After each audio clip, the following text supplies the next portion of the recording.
जय हिंद बच्चों मैं अजय कुमार वाराणसी उत्तर प्रदेश से आपके अपने चैनल नव शिक्षण पे स्वागत करता हूँ। बच्चों 17 नवंबर को हरियाणा राज्य का NMMS का पेपर है और ये बेशक मैं जो हरियाणा के बच्चे उनके लिए बता रहा हूँ, लेकिन ये बच्चों क्वेश्चंस हैं जो वो काफ़ी इंपॉर्टेंट होंगे। जो बिहार राज्य के बच्चे हैं, उत्तर प्रदेश का ऑलरेडी हो चुका है, जो मध्य प्रदेश राज्य के बच्चे हैं, बंगाल के हैं, महाराष्ट्र के हैं, छत्तीसगढ़ का भी फॉर्म जब भी आता है तो वो भी बच्चे तैयारी कर रहे हैं। तो ये काफ़ी बच्चों इंपॉर्टेंट क्वेश्चंस हैं और इसके प्रश्न कंफर्म हो कि चाहे आप जिस राज्य के हों बच्चों आएंगे। अब ये देखिए हरियाणा का पिछले साल का पेपर है जो कि 19 तारीख को हुआ था, ठीक है। तो ये पेपर देखिए मैं ऑलरेडी बच्चों पढ़ा चुका हूँ और काफ़ी कुछ इसमें से मैंने कवर किया हुआ है। अगर आप कहेंगे तो ओरिजिनल पेपर है तो इसको मैं आपको बच्चों बता दूंगा, ठीक है। दूसरी बात ये जो ऑलरेडी मैंने वीडियोस बच्चों बनाए हुए हैं वो आपको क्या करना है, अपने यूट्यूब पर नव शिक्षण टाइप कर लीजिएगा, फिर ये जो दिख रहा है इसको आपको छूना है, ठीक है। तो जैसे आप छुएंगे तो आपके सामने बच्चों देखिए ये मोबाइल पे वीडियो शॉर्ट्स लाइव और प्लेलिस्ट आ जाएगी। तो इसी प्लेलिस्ट को आपको खोलना है, ठीक है। तो प्लेलिस्ट को जैसे आप खोलेंगे बच्चों, ठीक है, तो नीचे की तरफ आपको जाना है। एक सेकंड, ये खुल गया कोई और चीज़, ठीक है। नीचे की तरफ आपको जाना है तो आपको NMMS सॉल्व पेपर दिख जाएगा, ठीक है। हम लोग नीचे की तरफ जा रहे हैं अभी। तो सॉल्व पेपर आप चाहें जिस राज्य का हो बच्चों ज़रूर देखिए कीजिए। ये 2023 वाले हैं, ये 2024 वाले हैं, ठीक है। अभी लेटेस्ट जो भी राज्य का रहा है मैं बता रहा हूँ। तो आप क्या करेंगे कि इसको खोल लीजिएगा। तो इसमें आप देखिएगा कि हर एक राज्य का आपको दिख जाएगा, मध्य प्रदेश का है, यूपी का है, वैसे ही अब ये देखिए हरियाणा का ये हुआ था 19 नवंबर 2023 को। तो और ये है, फिर ये भी हुआ था, देखिए। तो दो वीडियोस ये यहाँ पर बने हुए हैं। और आपसे कहना चाहूँगा जो भी बच्चे हैं वो पेपर सभी राज्यों का देखिए बच्चों, क्योंकि सब छत्तीसगढ़ का अभी आपको जैसे यहाँ दिख रहा है, बिहार का भी सबका दिखेगा। तो आपको पता है कि इसमें सैट में बच्चों देखिए यहाँ पे भी ये ओरिजिनल पेपर है, तो बल्कि इसी को मैं दिखा दूँ जो आपको दिखेगा। तो इस तरह से आप बच्चों प्लेलिस्ट चाहे जिस एग्ज़ाम की आप तैयारी कर रहे हो, नवोदय, क्योंकि आपने बच्चों इस समय नवोदय विद्यालय का भी फॉर्म भरा होगा क्लास 9 का, तो उसकी मैं तैयारी करा रहा हूँ। व्हाट्सएप ग्रुप का लिंक आपको मिल जाएगा, तो आप बच्चों फ्री तैयारी कर सकते हैं। तो जैसा आप जानते हैं बच्चों, मैं एक सरकारी अध्यापक हूँ, गवर्नमेंट टीचर हूँ, और बच्चों के जो ग्रामीण क्षेत्र के बच्चे हैं उनकी भलाई के लिए ही वीडियोज़ बना रहा हूँ। और कोई भी मैं PDF या यूट्यूब पे कोर्स नहीं भेजता, तो सब कुछ फ्री है बच्चों। तो आप व्हाट्सएप ग्रुप ज़रूर ज्वाइन कीजिए और जो फ्री चीज़ें हैं उसका बच्चों आपको देखना चाहिए, ठीक है। अब आइए हम लोग इसमें पेपर में देखें। तो देखिए जैसे मैं बताता हूँ कि यहाँ पर आपके 180 प्रश्न आ रहे हैं, ठीक है, 180 प्रश्न, ठीक है। तो ये आपका देखिए 180 प्रश्न लिखा भी हुआ है। तो जिसमें आपके यहाँ पे देखिए साफ साफ दिया हुआ है, इसको मैं थोड़ा बड़ा कर लूँ, ये इधर इंग्लिश में है। तो ये देखिए बौद्धिक योग्यता परीक्षण के 90 प्रश्न, यानी कि मानसिक योग्यता के मैट के 90 प्रश्न आएंगे। तो मैट की बच्चों अलग प्लेलिस्ट मेरे चैनल, जैसे मैंने प्लेलिस्ट दिखाया ना, उसमें NMMS मैट लिखा होगा, तो उससे आप देख लीजिएगा। और शैक्षिक अभिरुचि में बच्चों गणित आएगा, विज्ञान आएगा, सामाजिक अध्ययन आएंगे, तो उसकी भी प्लेलिस्ट है। साइंस की SST की सामाजिक विज्ञान लिखा हुआ उसमें, और गणित की मैथ्स लिखा हुआ है NMS मैथ, उसको आप देखिए, आप चाहें जिस भी राज्य के बच्चों, ठीक है। तो ये देखिए ये ओरिजिनल पेपर था लास्ट ईयर का जो कि मैंने दिखाया हुआ है।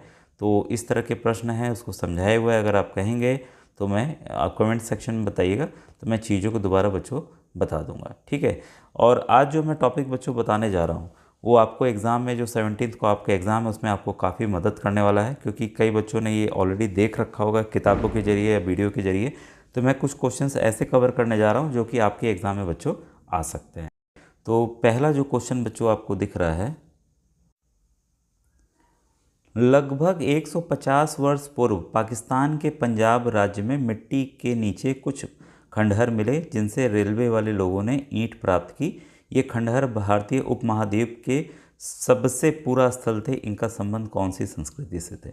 एक्चुअल में रेलवे लाइन बिछाने का कार्य चल रहा था, जब खुदाई किए तो ईंटें मिली, ठीक है। तो किसी को नहीं पता था, वो थी बच्चों सिंधु घाटी सभ्यता, इंग्लिश में कहते हैं इंडस वैली सिविलाइजेशन, ठीक है। नेक्स्ट है, मोहनजोदड़ो से कपड़े के टुकड़े के अवशेष तो मिले ही हैं, साथ ही साथ पक्की मिट्टी तथा फेयंस से बनी तकलियाँ हमें किस बात का संकेत देती हैं? तो ये बच्चों सूत कताई का संकेत देती हैं। तो ऑप्शन नंबर बी इसका बच्चों सही है। सिंधु घाटी सभ्यता के लोग कढ़े हुए कपड़े पहनते थे, इस बात का पता हमें निम्न में से किस तथ्य से चलता है? तो ऐसा क्या प्रूफ है? तो ये है बच्चों मूर्ति द्वारा पहने गए कढ़ाईदार वस्त्रों से। भाई मूर्तियाँ जो उनको जिनकी वो पूजा करते थे वो कढ़ाईदार पहने थे, तो इस तथ्य से बच्चों पता चलता है।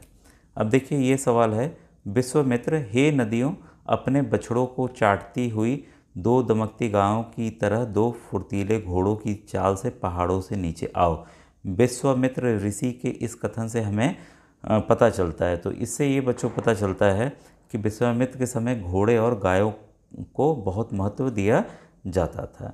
ठीक है, इसके बाद है बच्चों, ब्रह्मगिरी में एक कब्र से 33 सोने के मनके और शंख पाए गए, परंतु दूसरी कब्र से सिर्फ कुछ मिट्टी के बर्तन ही पाए गए। तो ये क्या दर्शाता है? ठीक है, तो ये दर्शाता है सामाजिक स्थिति की भिन्नता जो अभी भी बच्चों इस समय हमारे समाज में विद्यमान है।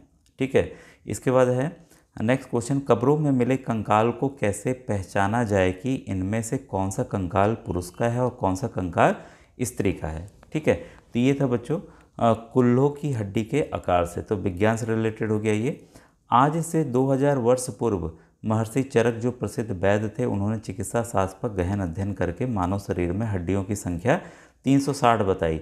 यह वर्णन उनकी प्रसिद्ध पुस्तक में होता है। देखिए थोड़ा कहानी की तरह ले गया, सीधा से भी पूछ सकता कि चरक द्वारा लिखी गई पुस्तक का क्या नाम है। ठीक है, तो ये है बच्चों चरक संहिता। तो ऑप्शन नंबर सी बच्चों सही है। तो क्वेश्चन कैसे भी बदल के आ सकता है, क्वेश्चन से देखिए हमें कई जानकारियाँ भी मिल रही हैं, तो इसलिए मुझे लगा कि इसको बताना चाहिए। पूरा स्थलों की खुदाई से कुछ विशेष प्रकार के बर्तन मिले जिनमें थालियाँ और कटोरियाँ मिली हैं। ये पात्र पतली सतह के सुंदर और चिकने तथा इन पर चित्रकारी की गई। इन बर्तनों को किस नाम से जाना जाता है? तो 8वें का सही आंसर है बच्चों चित्रित घूसर पात्र। तो ये बार बार सवाल बच्चों आया हुआ है। ठीक है, अब हम प्राचीन के बाद कुछ मॉडर्न में भी चलेंगे, तो इसको देखते चलिए आप। जब हम प्राचीन भारतीय शासकों का जिक्र करते हैं तो दो बहुत ही शक्तिशाली शासकों के नाम स्वतः ही जबान पर आ जाता है। इनमें नाम है बिंबिसार और अजातशत्रु। ये भारत के कौन से जनपद के शासक थे? तो वेरी इंपॉर्टेंट क्वेश्चन बच्चों, राजगृह। ठीक है, तो 14 महाजनपद थे, तो उसमें से 16 महाजनपद थे, उसमें से राजगृह के ये लोग शासक थे। ठीक है, इसके बाद है लगभग 2500 पूर्व एथेंस के लोगों ने एक शासन व्यवस्था स्थापित की जिसे गणतंत्र प्रजातंत्र कहते हैं। इनमें दासों और स्त्रियों को छोड़कर उन सभी पुरुषों को नागरिकता प्राप्त थी जिनकी आयु होनी चाहिए थी। तो उस समय भी जैसे नागरिकता के हमारे देश में भी नियम है, सभी देशों में नियम है, तो उनकी आयु होनी चाहिए थी 30 वर्ष। ठीक है, इसके बाद हम लोग इसको देखने के बाद बच्चों फिर हम करेंगे कुछ अन्य प्रकार के क्वेश्चन। 2500 वर्ष पूर्व एथेंस के प्रजातंत्र व्यवस्था में आयु तो 30 वर्ष थी, लेकिन कुछ लोगों को नागरिकता प्राप्त नहीं हुई थी। इनमें से प्रमुख कौन थे? तो इनमें प्रमुख बच्चों स्त्री और दास थे, जैसा हमने ऊपर में के क्वेश्चन पढ़ा, दासों स्त्रियों को छोड़ करके। ठीक है बच्चों, अब प्रश्न है आपके सामने, चीन की महान दीवार का निर्माण कार्य लगभग कितने वर्षों तक चलता रहा? बहुत ऊंची दीवार है, अभी भी है। ठीक है, तो इसका बच्चों चलता रहा 2000 वर्षों तक। मौर्य साम्राज्य की शुरुआत कितने वर्ष पूर्व हुई? तो इसका जो सही आंसर है बच्चों है 2300 वर्ष पूर्व। ठीक है, 54 का आपका बी ऑप्शन सही है। प्राचीन काल में इस महाद्वीप में मानव ने लोहे से हल के फाल, हंसिया, दराती आदि का निर्माण कार्य कब आरंभ किया? तो 55 का सही आंसर बच्चों 3000 वर्ष पूर्व। ठीक है, आज से लगभग 2300 वर्ष पूर्व तमिल में रची गई प्राचीनतम रचनाएं जिनका संकलन कवि सम्मेलनों में किया गया, उसे क्या कहते हैं? काफ़ी इंपॉर्टेंट क्वेश्चन बच्चों, ये है आपको इसको कहते हैं संगम साहित्य।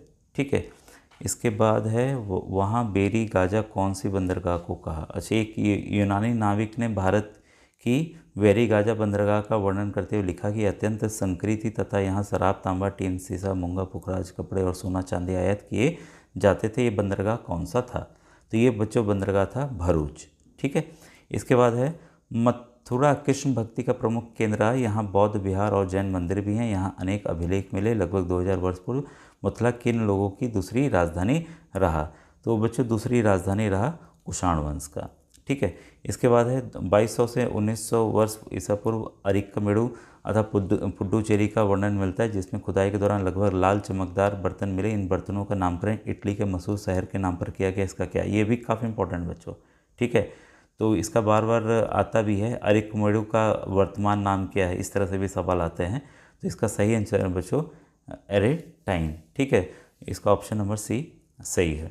अब आइए नेक्स्ट क्वेश्चन देखें। इसमें है बच्चों, रोम ईंटों का शहर था जिसे हमने संगमरमर का बनाया। 2000 वर्ष पूर्व ये शब्द रोम के एक शासक ने कहा है।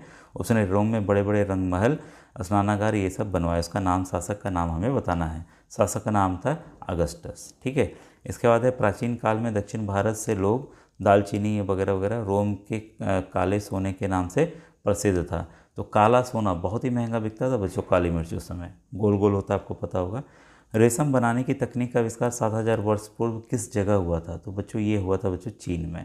ठीक है, राजा कनिष्क के दरबार में प्रसिद्ध कवि अश्वघोष रहते थे। उन्होंने अपने समय के प्रसिद्ध धर्मगुरु की जीवनी लिखी। इस पुस्तक का नाम बताओ। इस पुस्तक का है बुद्ध चरितम।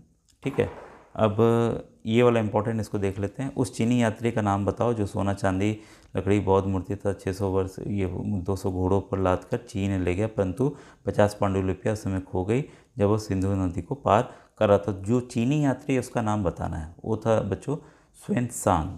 ठीक है, तो आइए कुछ और महत्वपूर्ण प्रश्नों को हम लोग देख लेते हैं। अब बच्चों नेक्स्ट प्रश्न है आपके सामने, किस आयु वर्ग के बच्चों से बाल श्रम करवाना गैर कानूनी था? ठीक है, तो ये बच्चों अभी भी गैर कानूनी है, और ये है 6 से 14 वर्ष के बच्चे किसी कारखाना में काम नहीं कर सकते। भोपाल गैस त्रासदी किस राज्य में हुआ था? ये मेरे ख्याल से सभी बच्चे जानते होंगे। तो ये इसका जो बच्चों सही आंसर है option number D, Madhya Pradesh में। विधानसभा के सदस्य को क्या कहते हैं? तो विधानसभा के सदस्य को बच्चों MLA कहते हैं, मेंबर ऑफ लेजिस्लेटिव असेंबली। तो इम्पॉर्टेंट है, इसका भी आपको याद करना। मुख्यमंत्री की नियुक्ति कौन करता है? तो इसका बच्चों सही आंसर है राज्यपाल।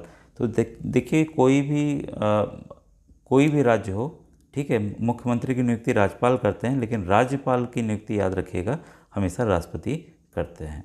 ठीक है, इसके बाद है, हरियाणा में विधानसभा के सदस्यों की संख्या कितनी है? बार बार प्रश्न आए हुए हैं और आएंगे। ये है बच्चों 90। ठीक है, कमेंट सेक्शन बताइएगा लोकसभा के सदस्यों की संख्या कितनी है, क्योंकि इंपॉर्टेंट है, ये आ सकता है बच्चों। इसके बाद है, इनमें से कौन सा संचार का साधन नहीं है? तो संचार का साधन भाई यहाँ पर हमें साइकिल दिख रहा है कि साइकिल तो आने जाने के लिए इस्तेमाल होता है, बाकी सभी संचार के साधन हैं। विज्ञापन से वस्तु की लोकप्रियता पर क्या प्रभाव पड़ता है? तो इसका सही आंसर बच्चों कि बढ़ जाती है, सामान जो है उसकी खपत बढ़ जाती है। कोई आदमी बाज़ार में कदम रखे बिना खरीदारी कैसे करता है? तो आजकल भाई ऑनलाइन खरीदारी हो रही है, तो ये तो मेरे ख्याल से सभी बच्चों का आंसर आता होगा। अब देखिए ये आ गया सवाल, मैं आपसे पूछ रहा था हरियाणा में लोकसभा के सदस्यों की संख्या कितनी है? तो वेरी इंपॉर्टेंट क्वेश्चन है बच्चों, 10 है। सन 1919 में अंग्रेजों ने एक काला कानून पारित किया था जिसका नाम था, तो उसका नाम था बच्चों रोलेट एक्ट। और इसी की वजह से जलियांवाला बाग हत्याकांड भी हुआ था, क्योंकि उसके विरोध में लोग जुड़े थे। ठीक है, जुटे थे वहाँ पर जलियांवाला बाग में, और जनरल डायर ने सबको गोली मार दी थी। भारत में किस धर्म के लोगों का प्रतिशत ज़्यादा है? ठीक है, तो ये मेरे ख्याल सभी बच्चों को पता होगा, हिंदू धर्म का है। दूसरा और तीसरा कौन सा धर्म है, अगर आप जानते हो कमेंट सेक्शन में बताइएगा। किस देश की सीमा भारत के साथ सबसे लंबी लगती है? ठीक है, तो ये है बच्चों आपकी बांग्लादेश। ये वेरी इंपॉर्टेंट क्वेश्चन है। ठीक है, चीन के साथ कंफ्यूज मत होइएगा, बांग्लादेश सही आंसर बच्चों। ठीक है, और ये है कि बच्चों जिस टॉपिक पे आपको चाहिए कमेंट सेक्शन में लिखिएगा तो मैं ज़रूर बताऊँगा। निम्नलिखित में से कौन सी भारतीय संविधान की विशेषता नहीं है? तो इसका जो सही आंसर है बच्चों तानाशाही सरकार। हमारी तानाशाही सरकार है ही नहीं, हमारा संघात्मक है, संसदीय है, न्यायपालिका की स्वतंत्रता है। इसके बाद है बच्चों, भारत का अंतिम मुगल बादशाह कौन था? ये भी काफ़ी इंपॉर्टेंट क्वेश्चन है। ये था बच्चों बहादुर शाह जफर। ठीक है, पृथ्वी का उपग्रह कौन सा है? भाई नेचुरल एक ही है हमारा, चंद्रमा। सबसे पहले चंद्रमा पर कौन व्यक्ति गया था? भाई कौन पहुंचा वहाँ पे? नील आर्मस्ट्रांग, इसने पैर अपना रखा था। कर्क रेखा कौन से गोलार्ध में स्थित है? तो कर्क रेखा, मकर रेखा आप जानते होंगे। इस टॉपिक को मैंने विधिवत विज्ञान जो सामाजिक अध्ययन वाली प्लेलिस्ट में आपको मिल जाएगा भूगोल वाले में। तो बच्चों उत्तरी गोलार्ध में कर्क रेखा हमारे देश से होकर गुजरती भी है। ग्लोब पर खींची रेखाओं के जाल को क्या कहा जाता है? तो ये बच्चों इसको कहा जाता है ग्रिड। निम्न में से कौन सी वस्तु पृथ्वी के आकार को दर्शाती है? तो हमारी पृथ्वी जो है बच्चों एक संतरा के आकार की है, आपको पता होगा। इसके बाद है देशांतर रेखाओं की कुल संख्या है। तो बच्चों देशांतर रेखाएं जो हैं कुल आपकी 360 हैं। ठीक है, तो ऑप्शन नंबर ए इसका 826 का बच्चों सही है। नीले रंग का इस्तेमाल किसे दर्शाने के लिए किया गया है? ठीक है। तो नीला रंग जो है बच्चों वो आपको जलाशयों को दर्शाता है। आप जानते हैं चाहे ग्लोब हो किसी में हो तो उसको नीले रंग से दर्शाया जाता है। भारत की कौन सी पहली महिला है जिसने 23 मई 1984 को एवरेस्ट पर अपना कदम रखा था? तो ये बच्चों थी बचेंद्री पाल जी। निम्न में से कौन सा मानव निर्मित संसाधन नहीं है? भाई मानव ने बनाए नहीं, पर्वत। ठीक है। विश्व में कितने प्रतिशत भाग पर भूमि विरल जनसंख्या है? तो इसका जो बच्चों सही आंसर है वो है 30%। वेदिका फॉर्म कहाँ बनाए जाते हैं? तो वेदिका जो है आपकी कृषि, ये बच्चों पहाड़ों पे की जाती है ताकि बारिश की वजह से वो ना बहे। स्टेप्स बनाए जाते हैं पहाड़ी ढाल पर। निम्न में से कौन सा कारक मृदा निर्माण का नहीं है? तो ये बच्चों काफ़ी बार प्रश्न आया है और कई राज्यों में आया हुआ है। ठीक है। तो ये है बच्चों मृदा का गठन। 832 का ए ऑप्शन सही है। पृथ्वी की सतह के अंदर दबी सेलों से खनिजों को बाहर निकालने की प्रक्रिया क्या कहलाती है? तो बच्चों इसको कहते हैं खनन। निम्न में से काल्दी नामक अरबवासी ने किस पौधे की खोज की थी? तो इसने खोज की थी बच्चों कॉफ़ी की। निम्न में से कौन सा प्राकृतिक रेशा है? तो इसका सही आंसर है बच्चों आपका ऊन। ठीक है। बाकी सभी बनाए जाते हैं। इसके बाद है बच्चों इसमें ओसाका वस्त्र निर्माण केंद्र कौन से देश में है? तो ओसाका से हम लोग कंपेयर करते हैं जहाँ जहाँ टेक्सटाइल इंडस्ट्री है हमारी। ठीक है। तो ये है बच्चों जापान में ओसाका। ठीक है। इसके बाद है विश्व पर्यावरण दिवस कब मनाया जाता है? काफ़ी बार आया है, कई राज्यों में है, वेरी इंपॉर्टेंट, 5 जून को। पृथ्वी की सबसे भीतरी परत का क्या नाम है? तो उसको क्रोड कहते हैं या, ठीक है। तो ये सबसे जो लावा के रूप में है अभी भी है, उसमें निकल और आयरन बच्चों पाया जाता है। 1854 में पहला सफल आधुनिक वस्त्र उद्योग कहाँ स्थित हुआ या स्थापित हुआ? तो ये बच्चों था मुंबई। ठीक है। तो आधुनिक वस्त्र की बात हो रही है। ठीक है। अंतरिक्ष यात्री जब चांद पर जाते हैं तो कौन सी पोशाक पहनते हैं? तो इसका सही आंसर है बच्चों हवा से भरी हुई। वृष्टि जब तरल रूप पृथ्वी पर आ जाती है तो क्या कहलाती है? ठीक है। तो इसे कहते हैं बच्चों वर्षा। 22 मार्च को कौन सा दिवस मनाया जाता है? काफ़ी इंपॉर्टेंट बच्चों, विश्व जल दिवस। जहाँ गर्म और ठंडी धाराएं मिलती है वहाँ मौसम कैसा होता है? भाई गर्म और ठंडा मिलेगा तो वहाँ स्वाभाविक कोहरा छाया रहेगा। ठीक है। तो बच्चों ये वीडियो कैसा लगा ज़रूर कमेंट सेक्शन में बताइएगा और नेक्स्ट वीडियो के लिए आप कमेंट में जैसा करेंगे फिर मैं वैसा बताऊंगा कि आपको 2023 के पेपर को अच्छे समझा दूँ, 2022 के या किसी भी सन के आपको पेपर को बच्चों समझना हो, 2020, 2021 सब है, जो आप बोलेंगे बच्चों मैं बता दूंगा। ठीक है। तो इसमें से जो भी पेपर और टॉपिक में मैट का चाहिए कि सेट में आपको किसका चाहिए, विज्ञान का चाहिए, गणित का चाहिए, सामाजिक अध्ययन का चाहिए, तो आप कमेंट सेक्शन